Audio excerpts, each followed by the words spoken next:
उठो इतना कि आपको बुलंदी तक जाना है, रुको मत क्योंकि आपको अपना लक्ष्य पाना है। तो आइए फ्रेंड्स, आज के वीडियो में हम लोग पढ़ेंगे चनहुद्रो, क्योंकि हम लोग जो टॉपिक पढ़ रहे थे इंडस वैली सिविलाइजेशन, उसमें नेक्स्ट जो है साइट देखेंगे चनहुद्रो, है ना। चनहुद्रो से क्या क्या मिला है, चनहुद्रो आज प्रेजेंट समय में कहाँ पे लोकेटेड है, तो आइए डिटेल से इसके बारे में देखते हैं। ये हम जो है मैच्योर फेज की साइट पढ़ रहे हैं। मैच्योर फेज के बाद हम जो है पोस्ट हड़प्पन साइट को देखेंगे। तो जैसा कि आपको दिख रहा होगा, चनहुद्रो पाकिस्तान का ये जो रीजन है, ये वाला रीजन, ये यहाँ आपको मोहनजोदाड़ो दिखा, ठीक उसके नीचे कोट दीजी है, ठीक यहाँ एक चनहुद्रो है और उसके बाद ये आमरी है। तो आज हम इसी चनहुद्रो के बारे में पढ़ेंगे, ठीक है। तो चनहुद्रो आपको यहाँ दिख रहा होगा कि ये छोटी सी साइट है, एक छोटी सी साइट है ना। यहाँ चनहुद्रो लिखा भी है, इसी के बारे में पढ़ेंगे। इंडस वैली सिविलाइजेशन में क्या क्या है, यहाँ से क्या क्या साक्ष्य पाए गए हैं, तो आइए देखते हैं। सबसे पहले लोकेशन है, इंडस रिवर है, ठीक है, और सिंध पाकिस्तान में पड़ता है। साइट आपसे पीसीएस में ऐसे पूछा जाता है कि साइट जो है इंडस के किस साइड है, लेफ्ट बैंक पे है कि राइट बैंक पे है। तो अगर मैं आपको यहाँ पे मैप को थोड़ा सा जूम करूँ तो आप प्यारे फ्रेंड्स आप देख पा रहे होंगे, ठीक है। जो चनहुद्रो की साइट है आपको दिख रही होगी, ये जो नदी आई है ये इंडस कलर की, उसके किस बैंक पे, लेफ्ट बैंक पे है, ठीक है। जबकि आमरी उसके किस बैंक पे है, राइट बैंक पे है, ठीक है। इसी तरह आपको दिख रहा होगा कोट दीजी जो है आपको दिख रहा है यहाँ लेफ्ट बैंक पे है, ठीक है। जबकि मोहनजोदाड़ो आपको दिख रहा है राइट बैंक पे है। तो इन बैंक को भी पीसीएस और यूपीएससी पूछ चुकी है, बार बार एग्जाम में पूछी है। आपको इतनी गहराई से जाके पढ़ना है, तब जाके आप यूपीएससी का प्रीलिम्स क्वालिफाई कर पाएंगे और मेंस क्वालिफाई कर पाएंगे, अदरवाइज पॉसिबल नहीं है, ठीक है। चाहे पीसीएस हो, स्टेट पीसीएस में आजकल इतना डीप जाके साइट को पूछ रहा है, ठीक है। कौन सा इंडस नदी के राइट बैंक पे है, कौन सा लेफ्ट बैंक पे है, तो मेन साइट आपको पता होनी चाहिए। जैसे हड़प्पा को पूछा गया है, तो हड़प्पा को आप दिख रहे हैं, हड़प्पा आपको यहाँ दिख रहा है। हड़प्पा कहाँ है, हड़प्पा रावी नदी के तट पे है, दिख रहा है ना, ये आपको दिख रहा है, मैं जूम कर रहा हूँ, मैं आपको दिख रहा है। ये जो रावी नदी है, रावी नदी के किस बैंक पे है, लेफ्ट साइड पे है। अब कुछ बच्चे कंफ्यूज होंगे, ये लेफ्ट राइट कैसे निकलते, भाई नदी इधर से आ रही है, इधर से आ रही है, तो जब नदी इधर से आ रही है तो आप उसका डायरेक्शन तो इधर हुआ, आप उसी डायरेक्शन में अपने आप को खड़े होकर महसूस करिए, जो आपका लेफ्ट होगा वो लेफ्ट बैंक होगा, जो राइट होगा राइट होगा, ठीक है। तो ओरिजिन से लिया जाता है, ठीक है। आइए आगे देखते हैं कि आगे जो है साइट में देखते हैं कि यहाँ से क्या क्या एविडेंस पाए गए हैं। लोकेशन के साथ साथ हम ये देखते हैं डिस्कवरी कौन किया है। डिस्कवरी किए हैं एनजी मजूमदार, नाम क्या है, एनजी मजूमदार। साथ में कौन है, अर्नेस्ट मैके। दोनों लोग मिलके इसको डिस्कवर किए थे। कब किए थे, 1931 में, 1931 में। इतिहास का ये समय 1931, ठीक है। इसी समय ये जो एनजी मजूमदार और अर्नेस्ट मैके जो है इस साइट का डिस्कवरी किए थे, ठीक है। बोला है नो माउंड इज फेंस्ड, यहाँ पे जो भी किले थे, किला क्या था, हम आपको प्रीवियस वीडियो में बताया कि हर साइट पे लगभग 2 किले पाए गए हैं, एक को छोड़ के, ठीक है ना। तो इस किले की किलेबंदी ऐसे एक वाल्व से की जाती थी, इस किले की भी किलेबंदी वाल्व से की जाती थी। इधर वाले को ईस्टर्न माउंट बोलते थे, इधर वाले को वेस्टर्न माउंट बोलते थे। इसी को सीटाडोल बोलते थे, इसी को लोअर टाउन बोलते थे। लेकिन यहाँ जो साइट पाई गई है, चाहे ईस्टर्न माउंड हो चाहे वेस्टर्न माउंड हो, बोला नो माउंड इज फेंस्ड, कोई भी माउंड को घेरा नहीं गया था, है ना, उसके चारों तरफ चहारदीवारी नहीं थी। क्लियर है। अगला साक्ष्य क्या पाया गया है, a number of Beed factory, यहाँ भी मनका बनाने की फैक्ट्री पाई गई है। ठीक है। ब्यूटी यानी सुंदरता और कॉस्मेटिक के कुछ सामानें पाई गई हैं। ठीक है। अब कॉस्मेटिक की सामान आप समझ सकते हैं कि श्रृंगार के जो वस्तुएं हैं, है ना, वे चीज पाई गई हैं। तो अगर आपको श्रृंगार जहाँ कॉस्मेटिक आ जाए, जैसे कि लिपस्टिक पूछ दे, सिंदूर पूछ दे, तो आप वहाँ चनहुदड़ों को क्लिक करिए। क्लियर है। आगे देखिए, अ कर्व्ड ब्रिक, यहाँ पे सबसे खास बात यह है, ये एक ईंट पाई गई है, जो ईंट की साइज कुछ क्या है, कर्व है। ईंट की साइज क्या है, कर्व है। तो इसलिए बोला एक कर्व्ड ब्रिक, एक कर्व्ड ईंट पाई गई है। Had a sign of dog chasing cat, उस पे एक सिंबल बना है जिसपे कुत्ता जो है बिल्ली का पीछा कर रहा है। ये बहुत इंपॉर्टेंट पॉइंट है। Dog chasing a cat found at which site, Chanhudaro. ठीक है। तो आई होप आप क्लियर हैं। आगे देखिए, a coin had symbol of 3 crocodiles 2 fish, एक ऐसी क्वाइन पाई गई है। ठीक है। एक ऐसी क्वाइन पाई गई है जिसपे सिंबल बना है ना, 3 क्रोकोडाइल है, मगरमच्छ है, और 2 फिश, यानी उस पे 2 मछलियों का चित्र बना है, 3 क्रोकोडाइल का चित्र बना है ना। यह जो है सिंबल एक क्वाइन पे दर्शाया गया है। और यहाँ से क्या पाया गया है, bronze model of roofed chariot. Bronze model यानी कांसा का एक रथ पाई गई, चैरियट का मतलब रथ, है ना, उस पे रूफ्ड बना है, छत भी बना है। ठीक है। कांसा का यानी एक रथ बनी है जिसपे छत भी बना है। ठीक है। और वो किसका है, कांस का। ठीक है। कांस्य का मतलब हो गया ब्राउन्स, है ना, हिंदी में इसको क्या बोलते हैं, कांस्य। ठीक है। तो ये जो ब्राउन्स है ना, इसी का पाया गया है। ठीक। आई होप आप क्लियर हैं। ये कुछ इंपॉर्टेंट डिस्कवरी है जो चनहुदड़ों से पाई गई है। ठीक। तो आइए अगली साइट को देखते हैं। अगली साइट क्या है, अगली साइट हमारी है बड़वाली। अब बड़वाली आपको कहाँ है, यहाँ पे एक बार लोकेशन में आपको दिखा दे रहे हैं। ये आपको लिखा गया है बड़वाली। कहाँ पड़ रहा है, आपको हरियाणा का मैप दिख रहा है। कहाँ पे है, हरियाणा के मैप में है ना। तो आइए बड़वाली से क्या क्या एविडेंस मिला है उसको देखते हैं। क्या क्या है, ये आज के हिसार डिस्ट्रिक्ट के पास है, हिसार डिस्ट्रिक्ट है ना, हरियाणा का। आते हैं एविडेंस, यहाँ से क्या क्या पाए गए हैं। हाई क्वालिटी ऑफ बार्ले, मतलब बढ़िया क्वालिटी का जौ पाया गया। बहुत इंपॉर्टेंट पॉइंट है, हाई क्वालिटी बार्ले, है ना, बढ़िया क्वालिटी का जौ पाया गया। क्ले मॉडल ऑफ प्लो, यानी मिट्टी का एक हल पाया गया है। क्या पाया गया, हल। किसका बना है, मिट्टी का बना है। क्ले का मतलब मिट्टी का बना है। 2 बहुत इंपॉर्टेंट है, जौ है और मिट्टी का हल पाया गया है। ठीक। और लेपिस लाजुली पाया गया है। क्या पाया गया है, लेपिस लाजुली, है ना, जो ऑर्नामेंटेशन में काम आती थी। ठीक है। स्टोन है, लेपिस लाजुली पाया गया है। ठीक।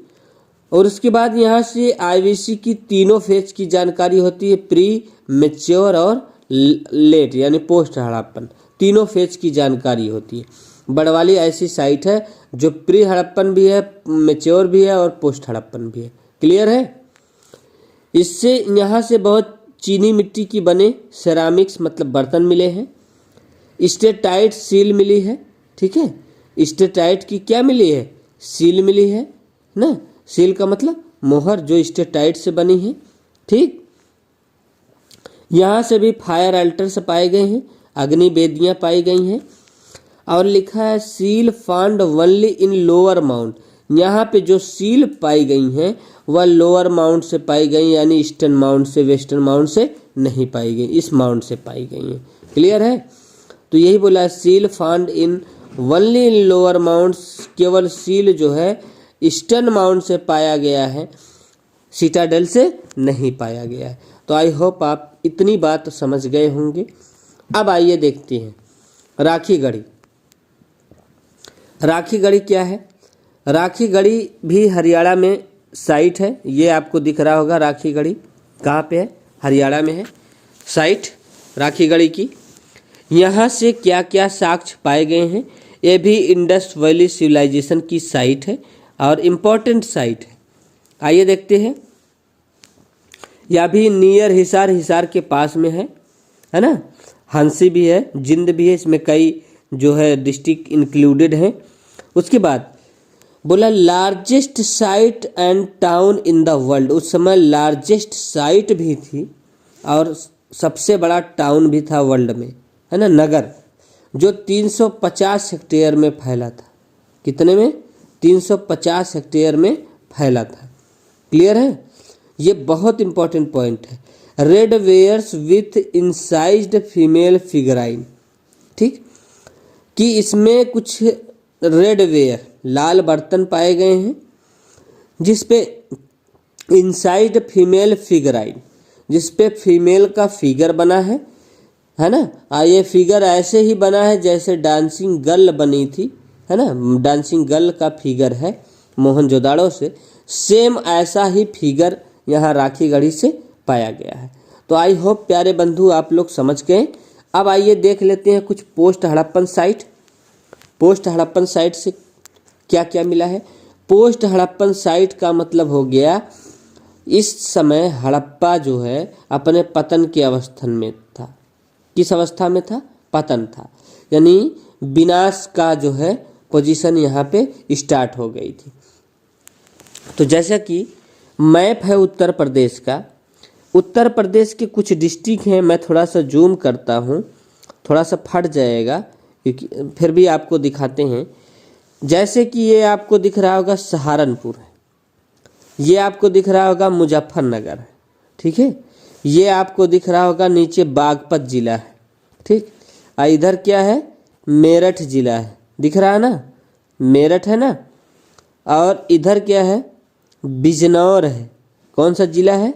बिजनौर है। ये गाजियाबाद है, ठीक। तो ये बुलंदशहर है। क्या है? बुलंदशहर। तो आपको इन्हीं 3-4 का नाम याद रखना। जैसे बुलंदशहर का नाम आप याद रखिए, ठीक है। बुलंदशहर के साथ साथ आप मेरठ का नाम याद रखिए, ठीक है। उसके बाद आप बागपत का, मुजफ्फरनगर का और सहारनपुर का नाम याद रखिए। यहाँ से कुछ साइट हैं जो पाई गई हैं। आइए देखते हैं वे कौन सी साइट है ना, और यहाँ से क्या क्या एविडेंसेस मिले हैं। जैसे कि बोला सहारनपुर डिस्ट्रिक्ट, तो सहारनपुर डिस्ट्रिक्ट आपको दिख रहा है यहाँ एकदम ऊपर में, उत्तर प्रदेश का पश्चिमी हिस्से में एकदम, है ना, ऊपर है सहारनपुर डिस्ट्रिक्ट आपको दिख रहा है। उत्तर प्रदेश का मैप है। यहाँ से कुछ गांव है, लोकल साइट है, नाम है बड़ा गांव, क्या है? हुलास है। और क्या है? अम्बा खेड़ा है। और क्या है ना, सकतपुर। यानी बड़ा गांव, हुलास, अम्बा खेड़ा, सकतपुर, ये ऐसी कुछ साइट हैं, ठीक है, जो पोस्ट हड़प्पन फेज को दर्शाती हैं। किसको दर्शाती हैं? पोस्ट हड़प्पन फेज को दर्शाती हैं, है ना। और कहाँ से पाई गई हैं? Saharanpur district of Uttar Pradesh. इससे ये पता चलता है कि हड़प्पा जो है इस समय पतन की अवस्था की तरफ बढ़ गया था, ठीक है। आई होप आप समझ गए। ये पीसीएस में मिलाने के लिए दिया है साइट, कौन किस जिले से पाया गया है और पीरियड पूछ दिया है। मैच्योर हड़प्पन का है ना, उत्तर प्रदेश पीसीएस में, है ना, कि मैच्योर हड़प्पन का है कि जो है प्री हड़प्पन का है कि पोस्ट हड़प्पन का है। अगर ये नहीं देगा तो आपको आईवीसी लिख के देगा, इंडस वैली सिविलाइजेशन, तो भी आप मार के आइएगा। डिस्ट्रिक्ट वाइज मिलाने के लिए पूछ सकता है ना, कहाँ पे है। तो बड़ा गांव कहाँ पे है? रट्टा मारिए सहारनपुर, कुछ होने वाला नहीं है, बिना रटे काम नहीं चलेगा। हुलास कहाँ है? सहारनपुर डिस्ट्रिक्ट। अम्बा खेड़ा सहारनपुर डिस्ट्रिक्ट। और सकतपुर भी सहारनपुर डिस्ट्रिक्ट, ये सब पोस्ट हड़प्पन साइट हैं। पोस्ट हड़प्पन क्या है? साइट है, यानी पोस्ट जो है टाइम के साइट हैं जो ये दर्शाती हैं हड़प्पा जो सिविलाइजेशन थी, सभ्यता थी, उस समय पतन की अवस्था में थी। ठीक है। इसी तरह बागपत डिस्ट्रिक्ट है। बागपत डिस्ट्रिक्ट आपको ये दिख रहा है, ठीक है, ये वाला हिस्सा बागपत का है। और बागपत से क्या क्या पाया गया है? बागपत में एक साइट पाई गई सोनौली। सोनौली से 125 बरियल पाए गए हैं। बरियल का मतलब मतलब लाशें पाई गई हैं जो नॉर्थ से साउथ डायरेक्शन में दफनाई गई हैं। ये बहुत इंपॉर्टेंट पॉइंट है। ठीक है, पीसीएस देंगे तो बहुत इंपॉर्टेंट पॉइंट है, किसी भी एसएससी में भी पूछा गया है। ठीक है, सोनौली, सोनौली बागपत जिले से है। ठीक है, यहाँ से 125 साइट पाई गई है ना। और जिसमें बरियल है, क्या है? बरियल है, यानी 125 बरियल पाया गया है। 125 लोगों को दफनाया गया है, जो सबका सिर किधर है? नॉर्थ में है ना, और जो पैर है वो साउथ में है। इस डायरेक्शन में दफनाए गए हैं। अगर हम मैप में देखें तो नॉर्थ टू साउथ के डायरेक्शन में दफनाए गए हैं। ठीक, बोन्स ऑफ एनिमल्स, और जानवरों के हड्डियां पाई गई हैं। और जानवरों की क्या पाई गई? हड्डियां पाई गई। तो जैसा कि हम बार बार देख रहे हैं, जो फायर अल्टर्स पाए हैं, फायर अल्टर्स क्या थे? फायर अल्टर्स अग्नि वेदियाँ थी जहाँ पे जानवरों की बलि दी जाती थी, यानी कुर्बानी दी जाती थी, है ना। तो इससे यहाँ पे बोन्स मिले हैं जानवरों के। ठीक है, और फिर क्या मिला है? मेरठ डिस्ट्रिक्ट। मेरठ डिस्ट्रिक्ट कहाँ? ये आपको दिख रहा है मेरठ, बीच वाला हिस्सा, ये देखिए मेरठ है ना। मेरठ से पाया गया है, क्या क्या पाया गया है? मेरठ जो हिंडन नदी के किनारे बसा है, जो एक ट्रिब्यूटरी है किसकी? यमुना की। यह भी जो है आईवीसी की साइट से कुछ खास नहीं पाया गया है, लेकिन नाम इसका जरूर दिया गया है क्योंकि मेरठ में ही है आलमगीरपुर। क्या है? आलमगीरपुर, है ना। ये ईस्टर्न मोस्ट साइट है। ईस्टर्न मोस्ट साइट का मतलब इंडस वैली सिविलाइजेशन का सबसे पूर्वी साइट है। ईस्टर्न मोस्ट, हिंडन रिवर की ट्रिब्यूटरी है किसकी? यमुना नदी की, है ना। इसी नदी के किनारे ये शहर बसा हुआ है। और यहाँ से एक साइट पाई गई आलमगीरपुर, सबसे पूर्वी ही, है ना, साइट है किसकी? इंडस वैली सिविलाइजेशन की। समझ गए। और यहाँ से हस्तिनापुर भी है और भगवानपुर भी है।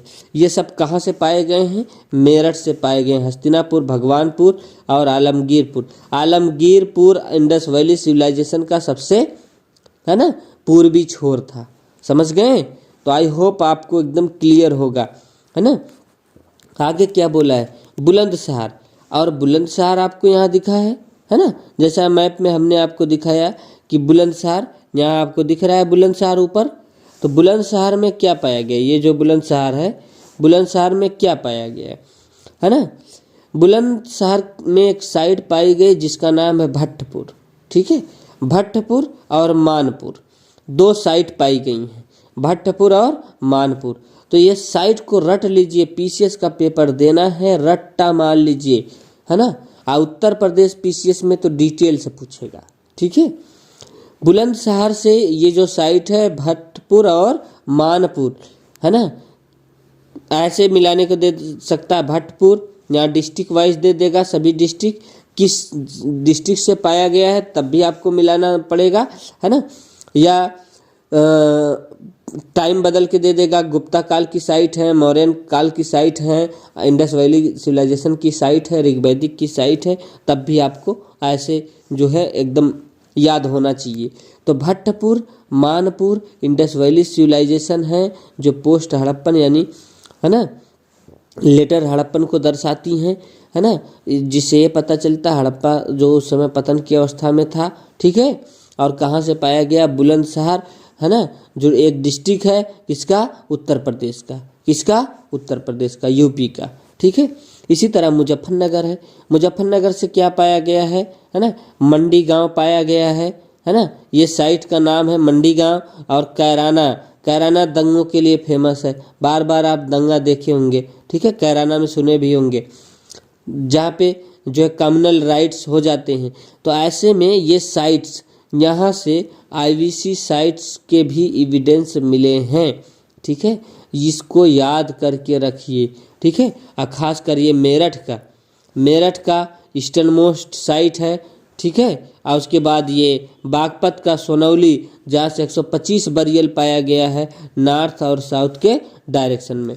तो आई होप फ्रेंड्स आपको ये वीडियो डिटेल से समझ में आई होगी।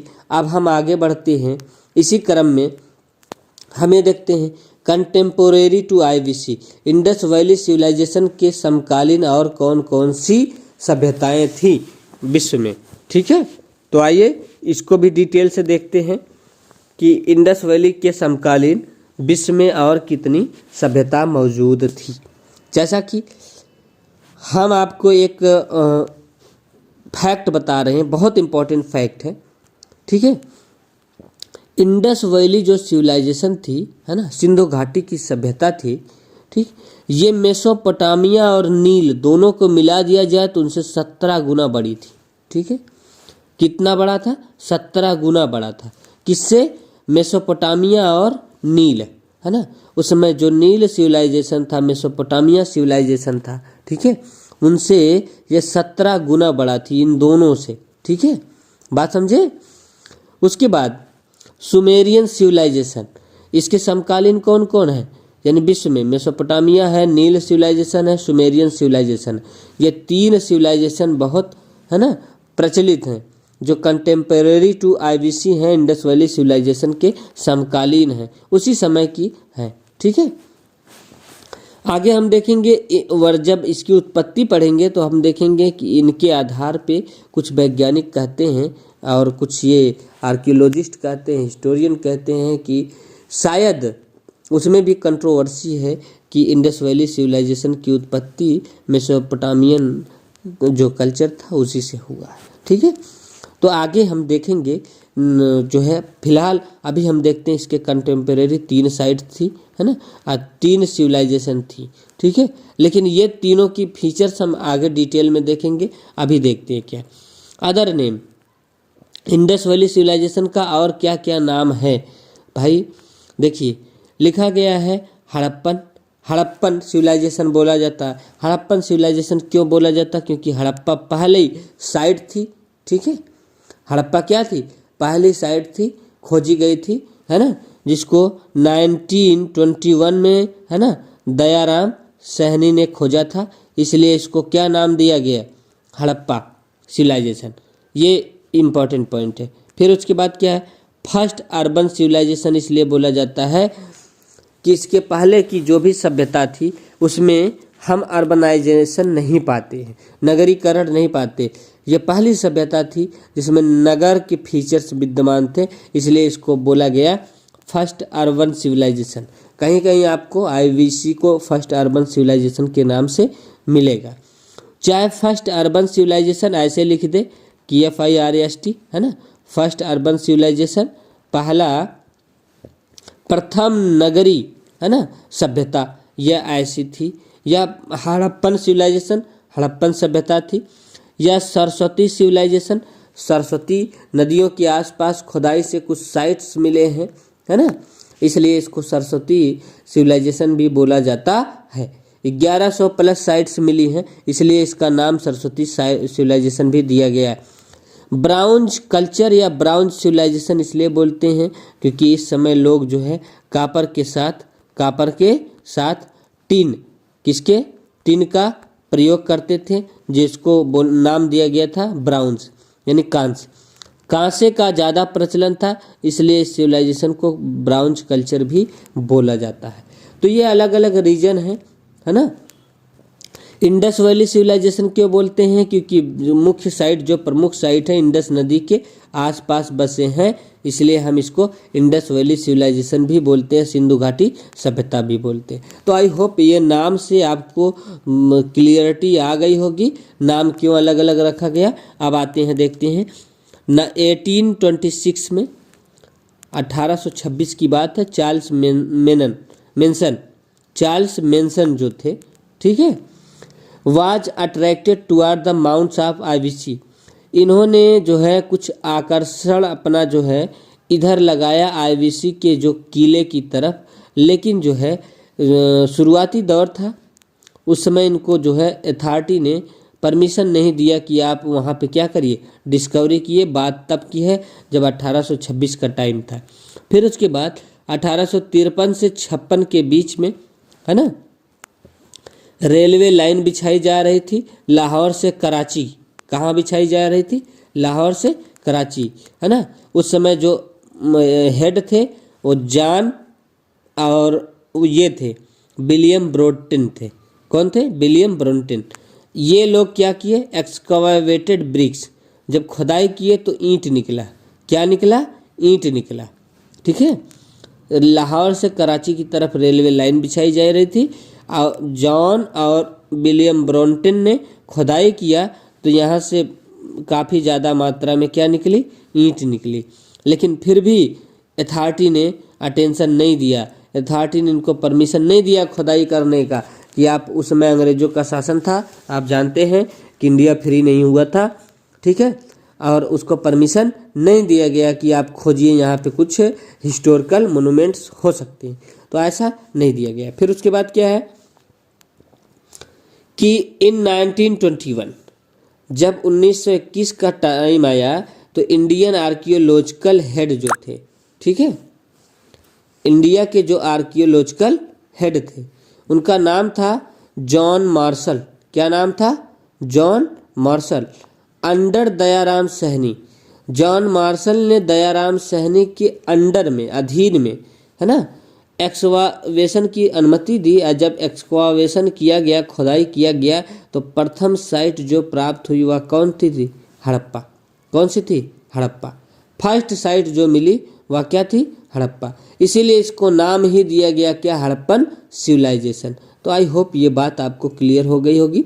ठीक है, कि फर्स्ट साइट हड़प्पन सिविलाइजेशन नाम इसीलिए दिया गया क्योंकि जो जॉन मार्शल थे और दयाराम सहनी के अंडर में एक्सकावेशन की अनुमति दिए। तो जब एक्सकावेशन हुआ, वहाँ पे खुदाई हुआ, ठीक है, तो पहली पुरातात्विक साइट यही मिली थी, हड़प्पा। इसीलिए इसको नाम दिया गया था हड़प्पन सिविलाइजेशन। ठीक है।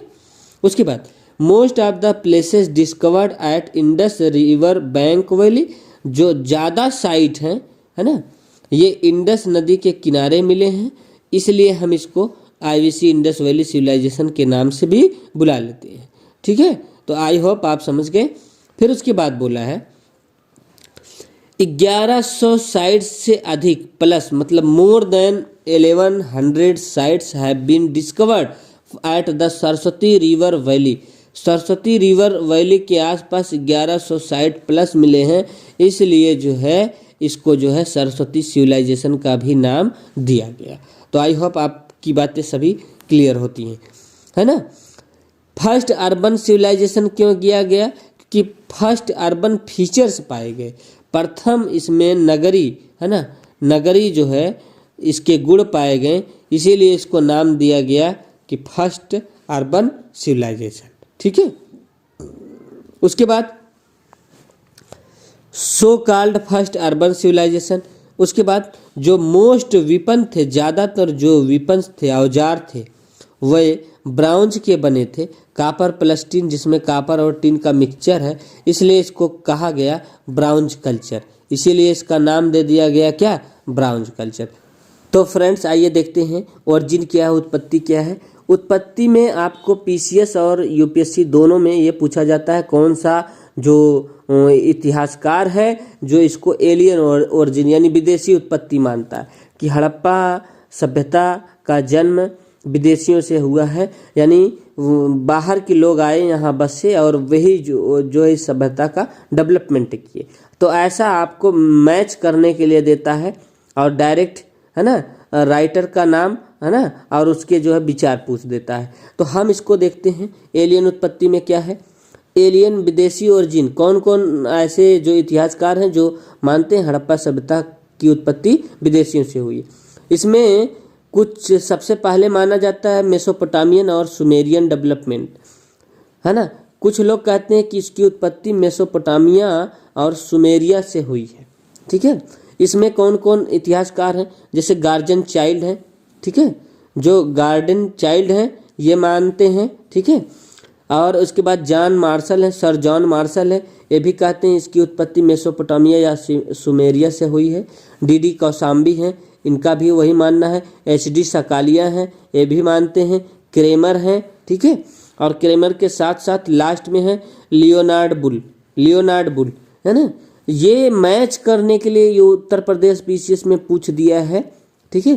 कौन सा इसमें विदेशी उत्पत्ति यानी मेसोपोटामियन और सुमेरियन डेवलपमेंट मानते हैं, ये मैच करने के लिए आपसे पूछा है। तो नाम रट लीजिए, एक का HD सकालिया है, ठीक है, डी कौशाम्बी है और जॉन मार्शल है, इसी को सर जॉन मार्शल बोलते हैं, है ना। और गार्जियन ये जो गार्डन चाइल्ड लिखा है, ठीक है। कहीं कहीं आपको गार्जियन चाइल्ड लिख देगा, ऐसे हिंदी में थोड़ा बहुत डिसबैलेंस हो जाता है ना। तो गार्जियन चाइल्ड लिख देगा, तो उससे डोंट वरी, स्पेलिंग भी अगर DON लिखता है तो भी आपको कोई प्रॉब्लम नहीं होनी चाहिए। तो इसको आप देख लीजिएगा, ठीक है। सुमेरियन डेवलपमेंट और मेसोपोटामियन डेवलपमेंट में गार्जियन चाइल्ड हैं, सर जॉन मार्शल हैं, डी कौशाम्बी, HD सकालिया हैं, क्रेमर हैं, लियोनार्ड बुल है। उसके बाद नंबर दूसरा उत्पत्ति मेसोपोटामियन के बाद ईरानियन और बलोचिस्तानी सिविलाइजेशन मानते हैं। कुछ लोग कहते हैं कि ईरानी लोग और बलोचिस्तानी लोग आके जो है यहाँ बसे थे, वही इस सभ्यता की क्या है, जनक है। इसमें किसका किसका विचार है? रेमिला थापर का है ना। इसको कर लीजिएगा, रेमिला थापर का है, ठीक है। रेमिला थापर है। फेयर सर्विस भी ऐसा मानते हैं, ठीक है। रेमिला थापर और फेयर सर्विस क्यों मानते हैं? Because they discovered pre Harappan sites such as Nal, Kulli and Amri. जैसे कि कुछ प्री हड़प्पन साइट्स हैं, नाल हैं, कुली हैं, है ना, और आमरी हैं। तो इससे ये जो फीचर्स हैं इनसे मैच करते हैं ईरानियन और बलूचिस्तानी, है ना। और इसी ईरानियन और बलूचिस्तान के एकदम करीब से थे, तो ऐसा इनका कहना है कि वहाँ के लोग माइग्रेट करके आए थे और इस सभ्यता का जो है विकास किए। सोथी सिविलाइजेशन ये देसी उत्पत्ति है, ठीक है। ये इन दोनों को देसी उत्पत्ति मानते हैं, इन दोनों को देसी उत्पत्ति, इसको विदेशी उत्पत्ति मानते हैं, ठीक है। तो सोथी सिविलाइजेशन इसको अमलानंद घोष मानते हैं, DP अग्रवाल मानते हैं, आलचिन दंपति मानते हैं।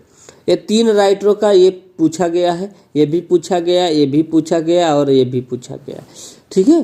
तो आप विदेशी उत्पत्ति में और जानते हैं डी कौशाम्बी को पूछ चुका है, HD सकालिया को पूछा जा चुका है, गार्जियन चाइल्ड को, है ना, लियोनार्ड बुल को, और इधर से सोथी में अमलानंद घोष को, DP अग्रवाल को, आलचिन दंपति को। अभी ये नहीं पूछा गया है ईरानियन और बलोचिस्तानी सिविलाइजेशन में किसके किसके विचार है। तो रेमिला थापर के हैं, फेयर सर्विस के। तो आई होप फ्रेंड्स आपको समझ में आ गया, ठीक है। तो आइए फ्रेंड्स ये देखते हैं कि हड़प्पन सिविलाइजेशन का टाइम पीरियड क्या है। टाइम पीरियड को लेके अलग अलग राइटरों में, अलग अलग जो हिस्टोरियन हैं उनमें मतभेद रहा है, सबके अलग अलग विचार हैं।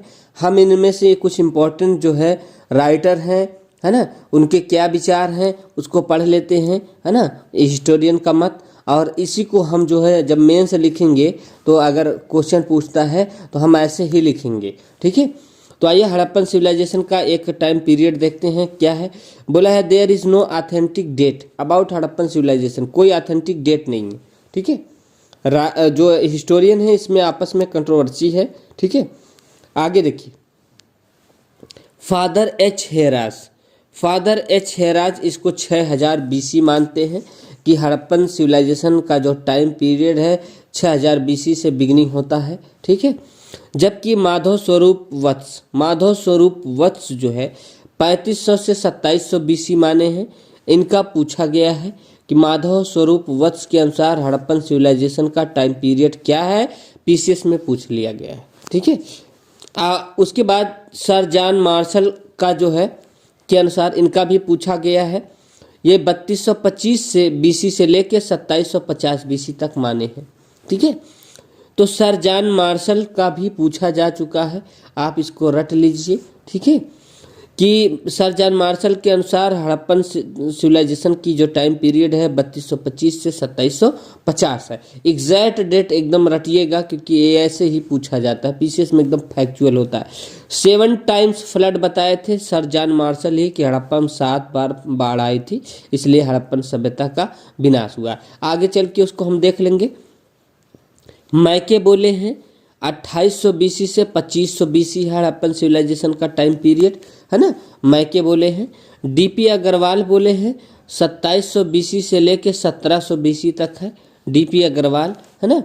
इसी तरह सर मार्टिमर व्हीलर बोले हैं, मार्टिमर व्हीलर का इंपॉर्टेंट है, 2500 बीसी से 1500 बीसी बोले हैं। कौन बोला है? सर मार्टिमर व्हीलर बोले हैं।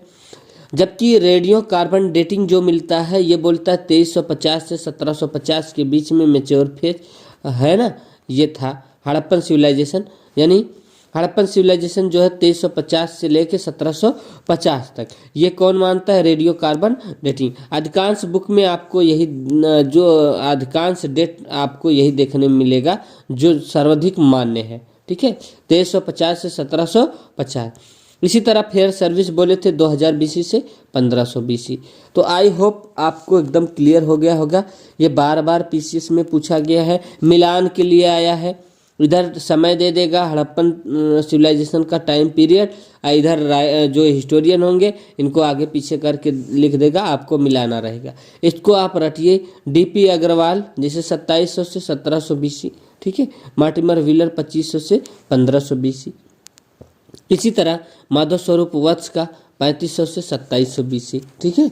तो ये चीज़ें आपको एकदम फैक्चुअल पता होनी चाहिए, तभी आपका क्वेश्चन सही होगा, अदरवाइज क्वेश्चन सही नहीं होगा, ठीक है। आप गलत करके आ जाएंगे। फिर आइए देखते हैं क्या लिखा है। रीजन टू फिक्स पीरियड, है ना। क्यों रीजन ऐसा है कि इसका फिक्स पीरियड नहीं हो पाया, है ना।